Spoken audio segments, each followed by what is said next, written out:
എൻ്റെ പ്രിയപ്പെട്ട മക്കളെ,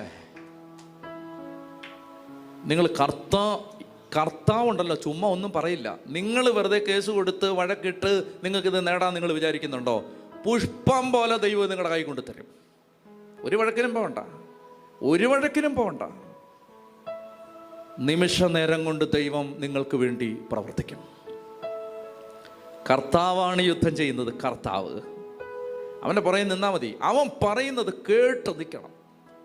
സുവിശേഷങ്ങൾ വായിക്കണം.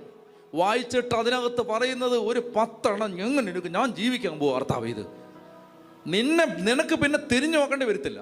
ഞാനാ പറയുന്നത്. നിനക്ക് പിന്നെ ഞാൻ ഈ ബൈബിള് പഠിപ്പിക്കുന്ന അധ്യാപകനാണ്. ഞാനാണ് പറയുന്നത്. നിനക്ക് തിരിഞ്ഞു നോക്കേണ്ടി വരില്ല.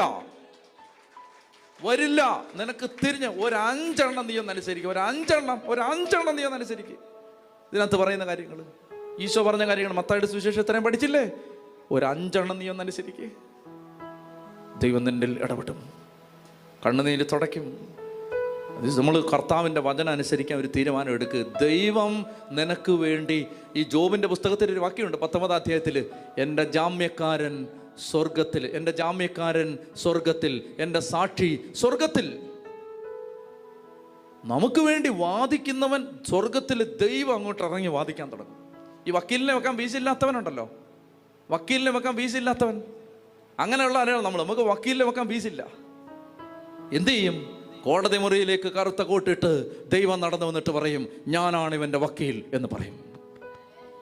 എൻ്റെ ചെറുക്കനാണ്, എൻ്റെ കൊച്ചാണ്, ഞാനാണ് ഇവൻ്റെ വക്കീൽ. ആരടാ, എന്താണ് ന്യായം പറയും. നമുക്ക് വേണ്ടി വാദിക്കാൻ വേറെ ആരും കാണത്തില്ല. കർത്താവ് കോട്ടിട്ട് ഇറങ്ങി വരും. നിങ്ങൾ നോക്കിയോ, നമുക്ക് സുവിശേഷം ജീവിച്ചാലോ? എന്ത് പറയുന്നു? നമുക്ക് സുവിശേഷം ജീവിച്ചാലോ? അങ്ങനെയാണെങ്കിൽ നമുക്ക് ഒത്തിരി കുമ്പസാരിക്കാനുണ്ട്. ഇതെല്ലാം